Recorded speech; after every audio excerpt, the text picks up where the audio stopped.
us a history of this temple also. Okay. So my name is Panji Kanamela Vajirath. I'm originally from Sri Lanka, and my temple is in USA, in Atlanta, Georgia. So I just came here to visit for maybe a month. Oh, it's just a month here. Yes, I'll be here till December. Then I will go back. So I ordained as a monk 1980. I was 13 years old, and I became monk. And then I studied, and we have an education system called monastic education. It's just like only for monastics, for the nuns, they can go and study there. They can reside there, and the facilities are there, for the monks to stay and study in the facilities. It's just like a school, but it's just only for the monks, monastics. And we have to pass through several exams. And Buddhism based on memorizing chantings, right? And practicing and learning how to be disciplined. And there are certain schedules that we have to follow. And early morning, wake up and going for shrine room and sit down all together, chanting certain stanzas and sutras, and offering flowers and incense to the Buddha, and then come back and talk to pay respect to the teachers, and then asking for advices, So, and then after that, we have to do cleaning things, outside cleaning, inside cleaning, and all kind of works. And then we have certain time to study, read, memorizing. Then afternoon we have to go to school, 1 o'clock, 1 to 1:30, 6 o'clock. So again at evening we go for chanting and meditation, and then study, then go to bed one time, all together, one time, lights off,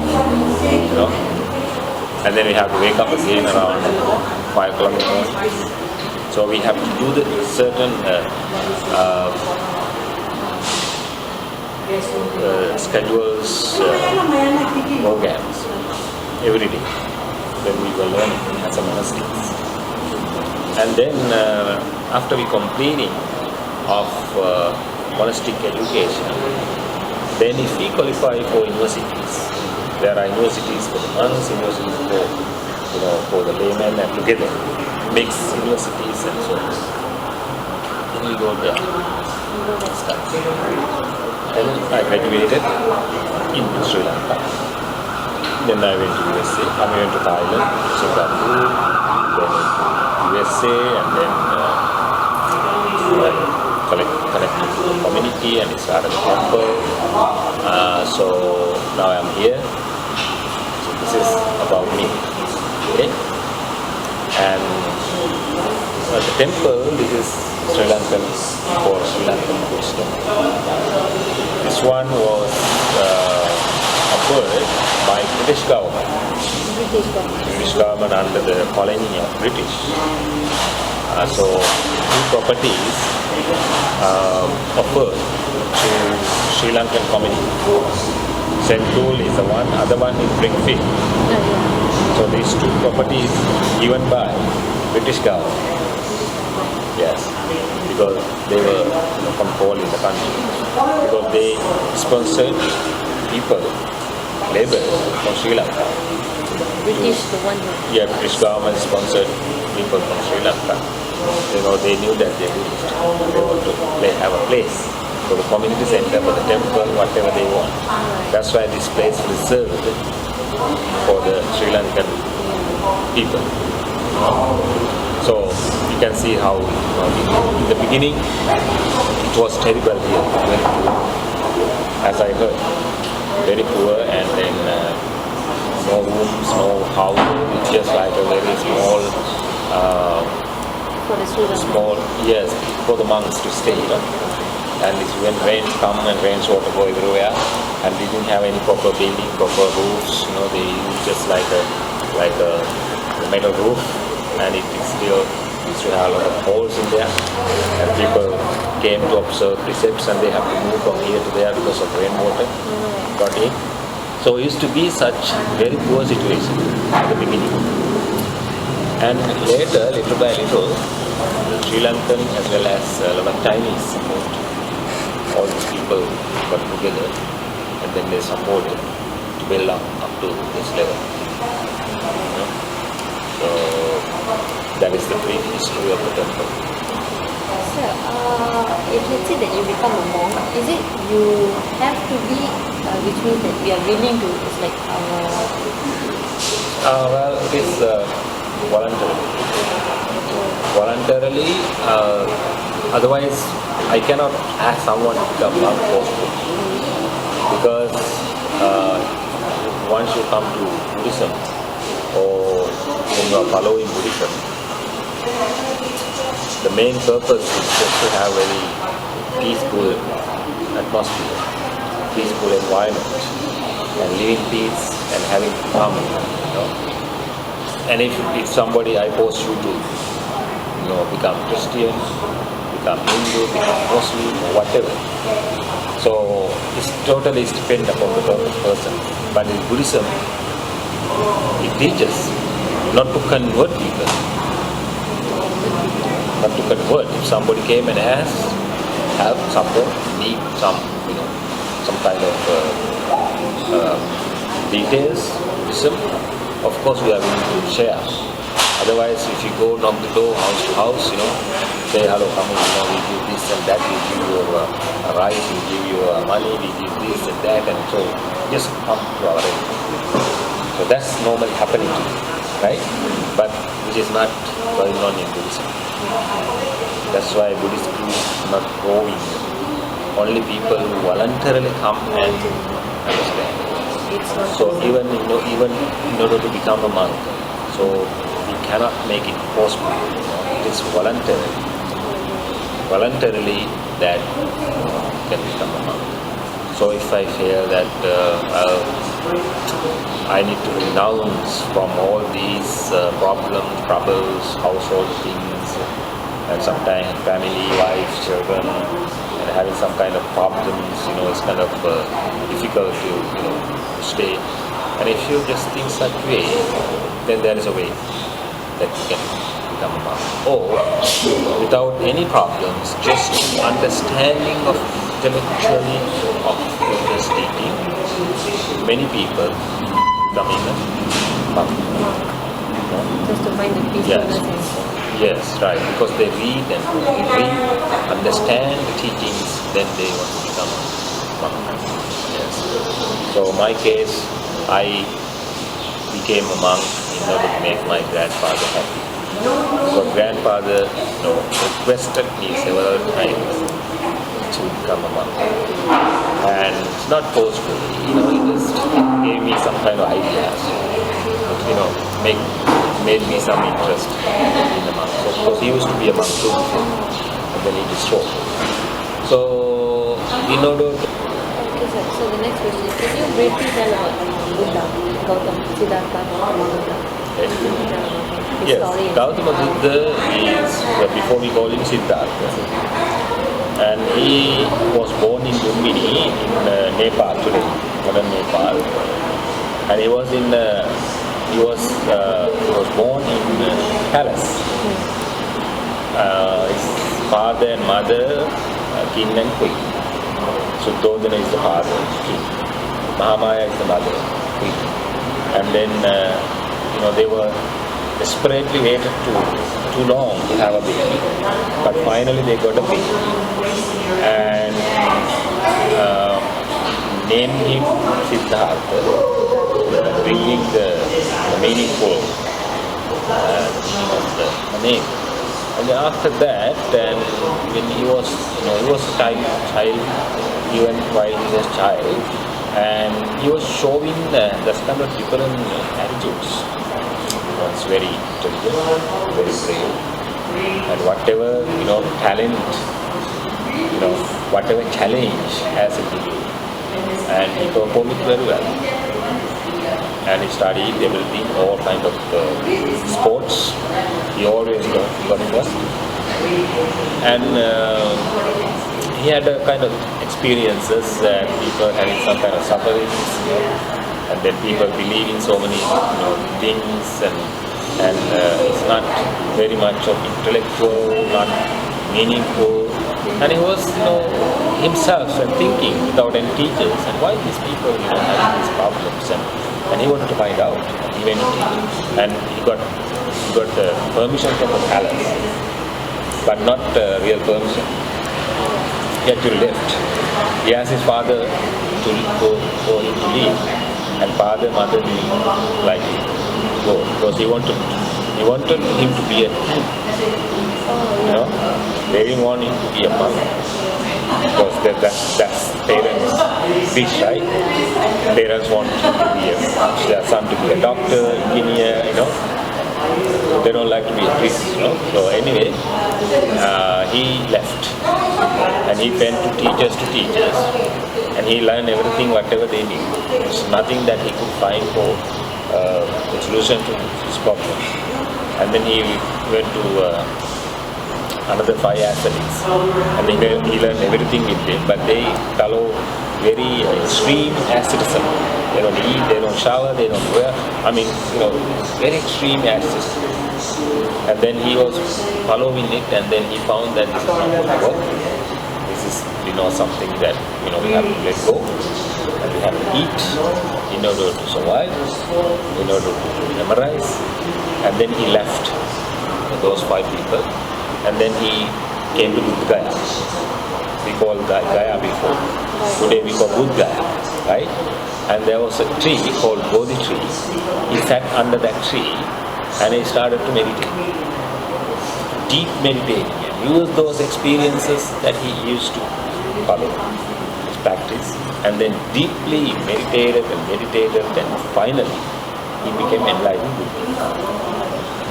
And enlightened Buddha means that he understood the world, the verse. Finally he became enlightened Buddha.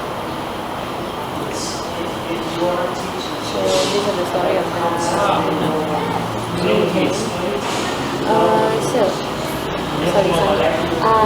for other religions, they have a book like Al-Quran.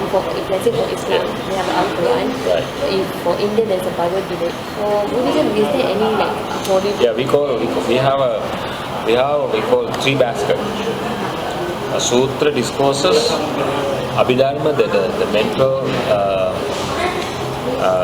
mental explanations section, and Vinaya, rules and regulations. Rules and regulations. We have 3 books. The rules and regulations based on monks and nuns for them. And other 2, sutra, discourses, teaching all the Dhammas. It's all about 50 books. It's all about 50 books. Yes, so 50 books. Today you have to have at least a wheelbarrow to take all these. Yes, it's a lot of books. Don't know whether it has something in the library. So we use those things to study. Yes, and then we have a well-known book called Dhammapada. Yes, Dhammapada is like a handbook that you can, there's a day-to-day advices there. Beautiful stories are there. A lot of advices, and it's giving very beautiful advices for lay people or anybody to follow.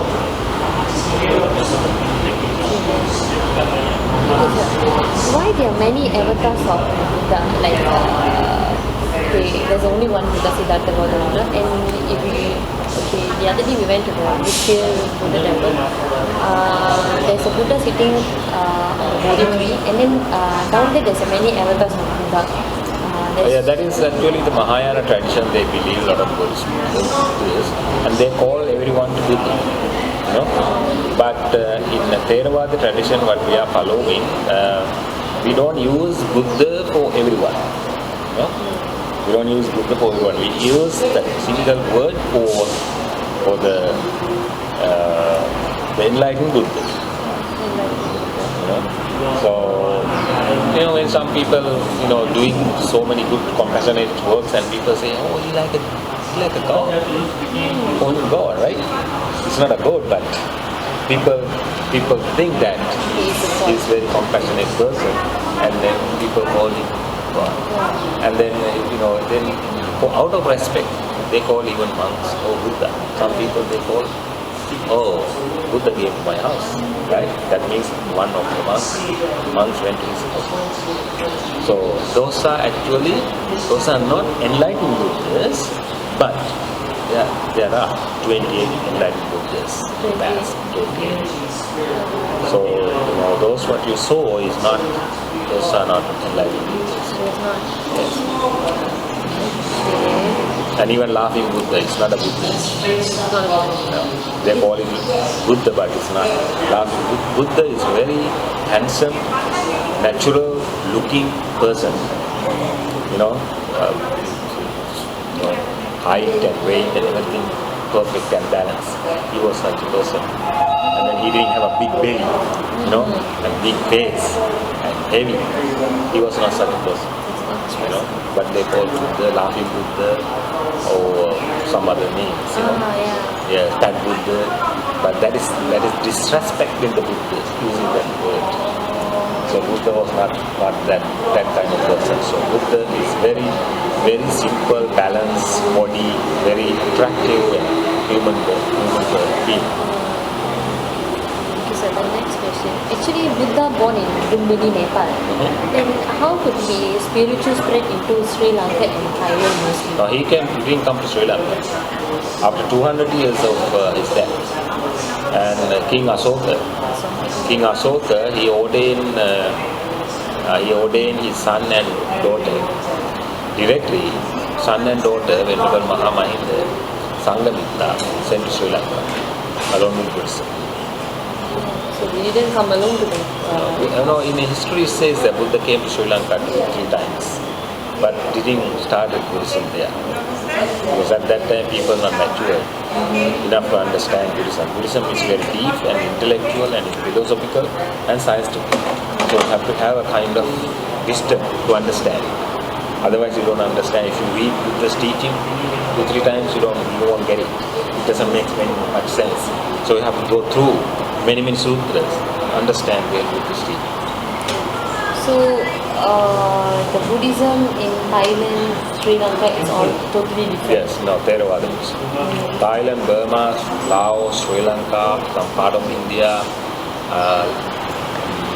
following Theravada tradition. Theravada. Oh, there's many types of... No, Theravada tradition. Vietnam, they are following Mahayana. Sri Lanka, Thailand, they are more to Theravada. Theravada and all is school. All tradition. Basic tradition. Okay, sir. If let's say for Indian, we have a spiritual day which is Tuesday and Friday. Is it for Buddha there is any spiritual day? We have a full moon day. Once a month, twice a month. Full moon day, people observe precepts. They come to temple and wearing white clothes and observe precepts. So it's like once a month, not like weekly? No. But weekly, every day you can come and can practice. But Buddhism must practice every moment. There's no such a person at such a time. You know? You have to practice every individual time. So this time, next time, you have to practice Buddhism. You know, we cannot say, okay, you have to practice Buddhism on Thursday. No. You have to follow Buddhism your entire life.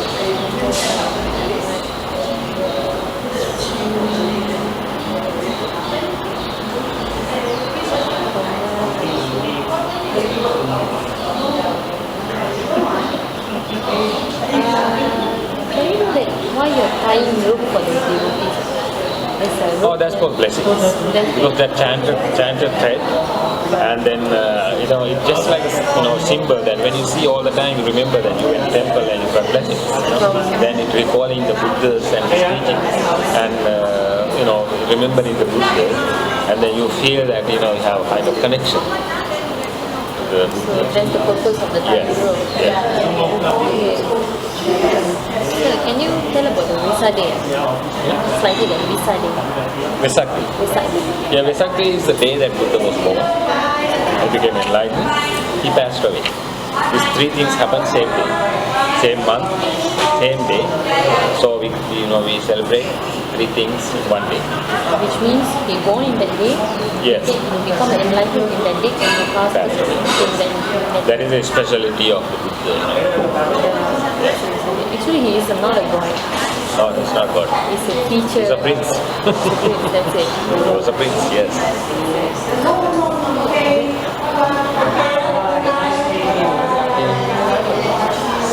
Yeah, so that's the thing. That's all? Okay, that's all. So can you give some blessing to our students if they're going to watch in a video? So can you give any blessing for them? Oh. Yeah, when we blessings, we just have them to sit down on the floor and then put their arms lightly. Then we chant Namo Tassa Bhagavato Arahato Samma Sambuddhassa Namo Tassa Bhagavato Arahato Samma Sambuddhassa Namo Tassa Bhagavato Arahato Samma Sambuddhassa